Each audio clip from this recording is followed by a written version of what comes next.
आज इस पावन अवसर पर मैं आप सबका अभिनंदन करती हूँ, स्वागत करती हूँ अपने चैनल पर।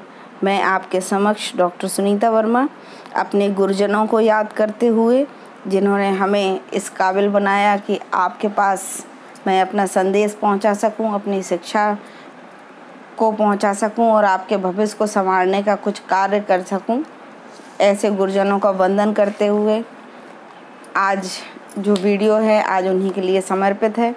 आशा है आज का दिन आपके जीवन में भी बहुत महत्वपूर्ण होगा, क्योंकि गुरु का स्थान होता ही महत्वपूर्ण है और गुरु जो हमें संदेश दे देता है वो जीवन में सदैव काम आते हैं। तो आप भी अपने गुरुजनों को याद कीजिए। और आज मैं आपको थर्ड पेपर यानी आपके जो बीए का तृतीय वर्ष का तृतीय प्रश्न पत्र है उसकी तृतीय इकाई, ठीक है, उसके विषय में बताने जा रही हूँ।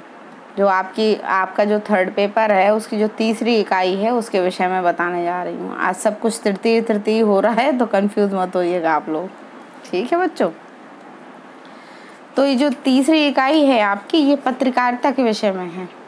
तो मैं थोड़ा सा आपको संक्षेप में इसका परिचय दे देती हूँ। पत्रकारिता किसे कहते हैं? देखिए, पत्रकारिता का संबंध पत्र से यानी लेखन से, जो हम लोग जिसको हम लोग जो है मुद्रण करवाते हैं, छपवाते हैं, प्रेस में छपवाते हैं, जिसको हम बोलचाल की भाषा में अखबार बोलते हैं, उसे ही हम पत्रकारिता कहते हैं।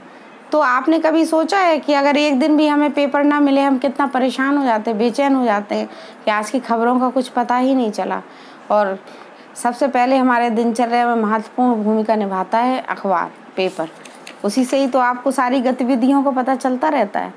और किसी भी लोकतांत्रिक देश के लिए जनमानस में क्या चल रहा है, क्या हलचल चल रही है और जनमानस की चेतना किस प्रकार की है, उनकी सारी चेतनाओं का जो हमें पता लगता है वो अखबार के द्वारा ही पता चलता है। इसके अतिरिक्त देश में विदेश में कौन सी घटना घटित हो रही है, खेल के क्षेत्र में या राजनीति के क्षेत्र में, आर्थिक क्षेत्र में, या जो है विज्ञान के स्तर पे, या जैसे अभी कोरोना बीमारी महामारी फैली तो किस देश में उसका कितना कैसे क्या प्रभाव है, इत्यादि सभी जानकारी हमें पत्रकारिता से अर्थात अखबार से मिलती है। आज हम उसी के विषय में जानने जा रहे हैं। चूँकि आपको बहुविकल्पीय रूप में बताना डिस्क्राइब्ड क्लास होती तो मैं इसका विवेचन अवश्य रूप से अच्छी तरह से आपको करती, लेकिन यहाँ समय आपके पास भी कम है और मेरे पास भी कम है। तो आइए हम आरंभ करते हैं। पहला प्रश्न है हमारे समक्ष, पत्रकारिता के क्या स्वरूप है? क्योंकि आपका जो यूनिट है थर्ड, उसमें सबसे पहला है कि पत्रकारिता के स्वरूप। पत्रकारिता क्या है मैंने आपको परिचय करा ही दिया। तो पहला प्रश्न है पत्रकारिता के क्या स्वरूप है। तो इसमें 4 ऑप्शन है। पहला है पत्रों का आदान प्रदान करना, सामाजिक, आर्थिक, राजनीतिक, सांस्कृतिकों की जानकारी होना, या फिर मानव के सभी बिंदुओं पर प्रकाश की जानकारी होना, जो मानव के सभी बिंदुओं उस पर प्रकाश डालना, और फिर है डी, इनमें से कोई नहीं। तो देखिए, चारों ऑप्शन अपनी अपनी जगह अलग है। पत्रों का आदान प्रदान करना क्या पत्रकारिता है? नहीं। मानव के सभी बिंदुओं पर जो प्रकाश डालते हैं क्या वो पत्रकारिता है? वो तो फिर व्यक्तिगत चीज़ें हो जाएंगी, जानकारी हो जाएगी। तो आपका ऑप्शन बी सही है। समझ रहे हो? क्योंकि पत्रकारिता के अंतर्गत सामाजिक क्षेत्र में क्या गतिविधि चल रही है, कैसा चल रहा है, या क्या घटना कहाँ कैसी क्या घटित हुई है, आर्थिक क्षेत्र में क्या चल रही है, आर्थिक परिप्रेक्ष्य में किस प्रकार से किसके मूल्य चल रहे हैं, या फिर किस दाल का, वस्तु का या थोक के भाव और उतार चढ़ाव और विश्व स्तर पर भी उतार चढ़ाव सारे आंकड़ों का हमें आर्थिक पत्रकारिता में पता चलता है। तो ये क्या है? ये पत्रकारिता के स्वरूप है। राजनीति के द्वारा हमें राजनीतिक गतिविधियों के विषय में पता चलता है। इसी प्रकार से हमें सांस्कृतिक जानकारियों यानी लगभग मानव जीवन के वो सभी जो है पहलू जो हमें आवश्यक है जानने के लिए, वो सभी पहलू हमें पत्रकारिता के द्वारा पता चलता है। तो ये पत्रकारिता का मोटा एक स्वरूप है। स्वरूप तो बहुत कुछ है, परंतु बहुविकल्पीय रूप में भी मैंने कोशिश की है छोटे उत्तर बनाने की, परंतु ये जो है प्रश्न ये है इस तरह का कि उसके उत्तर बनाने में थोड़ा सा टाइम लगता है, तो ये बड़े बड़े हैं, तीनों चारों, इसको आप लिख लीजिएगा, ठीक है। फिर अगला क्वेश्चन है, पत्रकारिता का मूल उद्देश्य क्या है? पत्रकारिता क्या है, इसका मूल उद्देश्य क्या है? पहला है जनमानस की चेतना को फैलाना, जो जनमानस में जो चेतना उसको फैलाना, या जनमानस की भावना को फैलाना, या फिर जो मानव की गतिविधियों हैं उसको बताना, या इनमें से कोई नहीं। तो आपको ये लगभग ऑप्शन मिलते जुलते लग रहे होंगे। तो इसमें जैसे हम पहले ऑप्शन की बात करते हैं, जनमानस की चेतना को फैलाना, जनमानस की जितनी भी चेतना है, ठीक है, उन सबको फैलाना। मानसिक चेतना भी आ जाती है इसमें, और बाहरी चेतना भी आ जाती है, सोच भी आ जाती है, और सभी कुछ आता है। फिर दूसरा है जनमानस की भावना को फैलाना। नहीं, भावना को फैलाना नहीं होगा, मानव की गतिविधियों को बताना। तो केवल गतिविधियों को नहीं बताया जाता है, और भी चीज़ें पत्रकारिता के अंतर्गत आती हैं। तो इसमें जो आपका सही उत्तर है वो है आपका पहला, जनमानस की चेतना को फैलाना। ठीक है बच्चों, बढ़ते हैं हम आगे। तो तीसरा प्रश्न जो आपके समक्ष आता है, देखिए प्रश्न 5-6 हैं, लेकिन प्रश्न ऐसे हैं, एक एक हेडिंग से बहुत सोच समझ के मैंने प्रश्न बनाए हैं और उसके उत्तर हैं। मतलब अगर आप एक प्रश्न पढ़ेंगे तो उस प्रश्न में भी आपको बहुत सी जानकारी मिल जाएगी चारों विकल्पों में, इसलिए मैं चारों विकल्पों को भी मैं व्याख्यायित करती हुई चल रही हूँ। तो अगला प्रश्न है, पत्रकारिता के प्रकारों में इनमें से कौन सा प्रकार नहीं है? मतलब जो पत्रकारिता के जो प्रकार है उनमें इन चारों में से कौन सा प्रकार नहीं है? तो पहला है शैक्षणिक पत्रकारिता। क्या शिक्षा के क्षेत्र में पत्रकारिता का योगदान नहीं है? तो ये विकल्प तो सही प्रतीत होता है, क्योंकि शिक्षा से संबंधित सारी जानकारी हमें पत्रकारिता से मिलती है। दूसरी है वैज्ञानिक पत्रकारिता। तो वैज्ञानिक पत्रकारिता की अगर हम बात करते हैं तो विज्ञान में क्या क्या प्रगति हुई, नया क्या अनुसंधान हुआ, कौन सी रिसर्च आई, या क्या किसके घटित होने से क्या चीज़ हो गई, इन सब के विषय में हमें पत्रकारिता के द्वारा ही प्राप्त होती हैं चीज़ें। तीसरा है ब्रेल पत्रकारिता। ब्रेल बच्चों एक लिपि होती है। कौन सी लिपि होती है? जो बच्चे या जो लोग देख नहीं पाते हैं अपनी आँखों से, अक्षरों को नहीं देख पाते हैं, अब उन अक्षरों को पढ़ेंगे कैसे, देखेंगे नहीं तो वहाँ ब्रेल लिपि का प्रयोग होता है। वो अपनी उंगलियों से टटोल करके उन्हें एहसास हो जाता है कि ये कौन सा वर्ण बना हुआ है, और वो उसी वर्ण के अनुसार अपना पठन पाठन करते हैं। ठीक है, तो ये ब्रेल लिपि है। तो ब्रेल पत्रकारिता भी है। तो चौथा जो ऑप्शन है वो मनोरंजक पत्रकारिता। तो अगर हम मनोरंजन की दृष्टि से देखें तो मनोरंजन की दृष्टि से केवल पत्रकारिता नहीं है।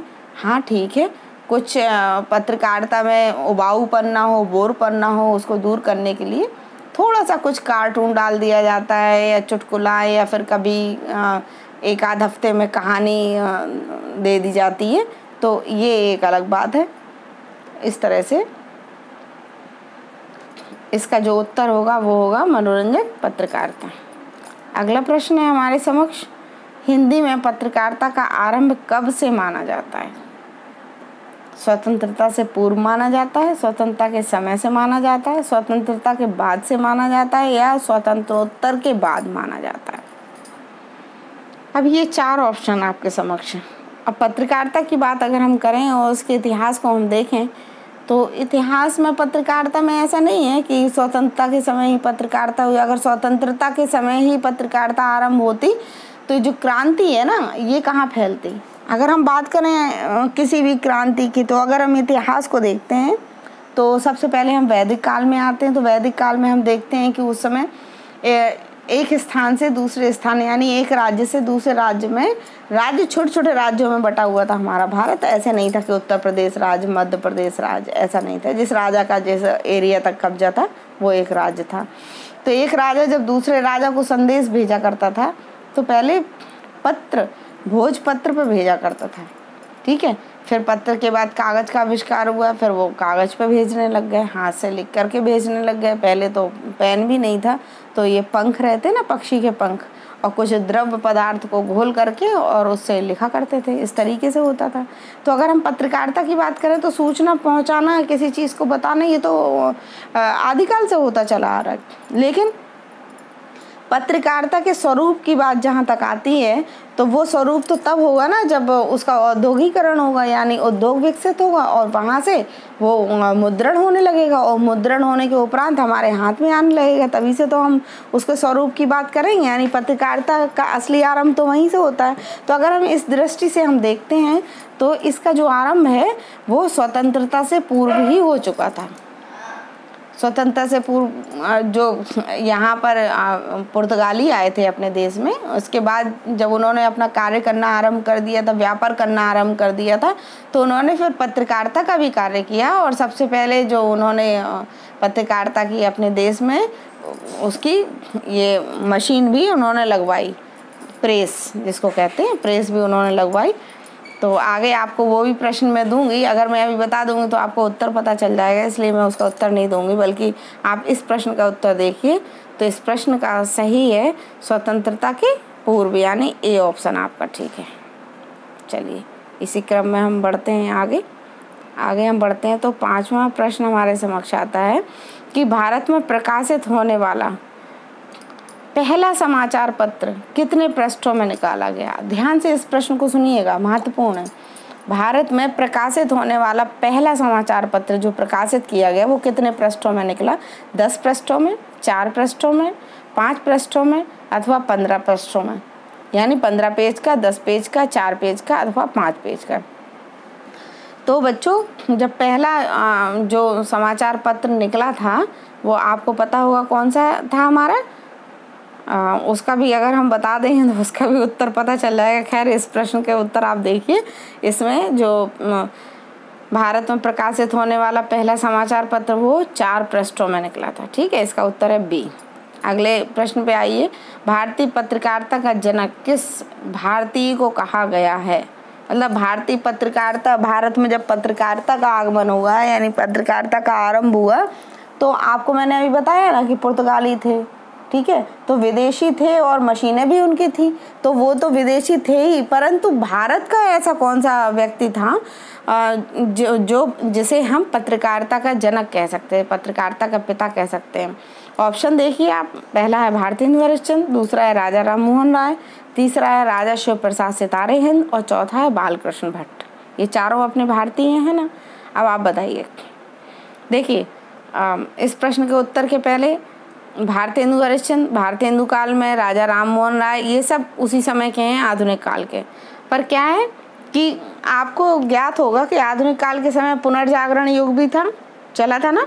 देश में जितनी भी कुरीतियाँ थीं, कुछ ऐसे रीति रिवाज थे जो ठीक नहीं थे, जैसे सती प्रथा और बाल विवाह, विधवा विवाह इत्यादि, इन सब का जो है समर्थन कौन कर रहा था, इनका राजा राम मोहन राय। यानी समाज सुधारक के रूप में हम राजा राम मोहन को जानते हैं ना। तो राजा राम मोहन राय समाज सुधार कैसे कर रहे थे, क्योंकि वो समाज की गतिविधियों को कैसे बता रहे थे लोगों को कि किस तरह से क्या क्या हो रहा है और क्या होना चाहिए, क्या नहीं होना चाहिए। क्या यह उचित था कि जिस लड़की का पति खत्म हो जाए उस पति के साथ और पत्नी की भी चिता को भी अग्नि में प्रवाहित कर दें, यानी उसको भी जला दिया जाए पति के साथ। क्या यह उचित था? या ये उचित था उस समय बाल विवाह कर दिए जाते, बच्चे जिस अवस्था में खाना पीना और सब समझते थे थोड़ा तो उनका विवाह हो जाता, जब तक उनकी समझ बुद्धि विकसित होती तब तक वो विधवा हो जाती थी। और विधवा का जीवन बहुत नारकीय था। आपने देखा होगा पिक्चरों वगैरह में, कहीं बाल कटवा दिए गए, कहीं कुछ कर दिया, कहीं काल कोठरी में बंद कर दिया गया, इस तरह की तमाम यातनाएं वो झेलती थी लड़कियां। तो इसका जो विरोधी थे वो राजा राम मोहन राय थे। तो भारतीय पत्रकारिता के भी जनक राजा राम मोहन राय थे, क्योंकि उन्होंने जो भारत के समाज में जो भी जिस तरह की विकृति फैली है, इन सब विकृतियों को बताने का कार्य भी पत्रकारिता के माध्यम से किया। क्योंकि पत्रकारिता एक ऐसा माध्यम है जो सब तक पहुंचता है। अब उस समय बिल्कुल एक एक घर के अंदर पत्रकारिता या अखबार नहीं जाया करता था। उस समय पढ़े लिखे लोग भी कम होते थे, परंतु जो पढ़े लिखे लोग होते थे बहुत समझदार होते थे, वो अपनी बात को भी अपनी और लोगों को बता करके समझाया करते थे। परंतु आज क्या है, आज अधिक से अधिक पढ़े लिखे लोग हैं, लेकिन स्थिति बिल्कुल उलट। खैर ये अलग विषय है। इस प्रश्न का उत्तर जो है बी है, राजा राम मोहन राय। आगे आते हैं हम। तो अगला प्रश्न हमारे समक्ष आता है, हिंदी में सर्वप्रथम कौन सा पत्र प्रकाशित हुआ? ध्यान से सुनिएगा इस प्रश्न को। हिंदी में सर्वप्रथम कौन सा पत्र प्रकाशित हुआ? ये पत्र जो प्रकाशित हो रहा है वो हिंदी में हो रहा है, ठीक है। बंगाल गजट नहीं था हिंदी में, ध्यान रखना इस बात को, इसलिए ये नहीं आएगा बंगाल गजट। अच्छा, दूसरा बनारस अखबार, ये भी बाद में प्रकाशित हुआ। डी है कोई नहीं, लेकिन अगर हम बात करें उदंत मार्तंड का तो ये वेरी इम्पोर्टेंट है, इसको तो आप इम्पोर्टेंट लगा लीजिए, ये तो निश्चित रूप से आपके पूछा ही जाएगा। इसका उत्तर आपका उदंत मार्तंड आएगा, ठीक है।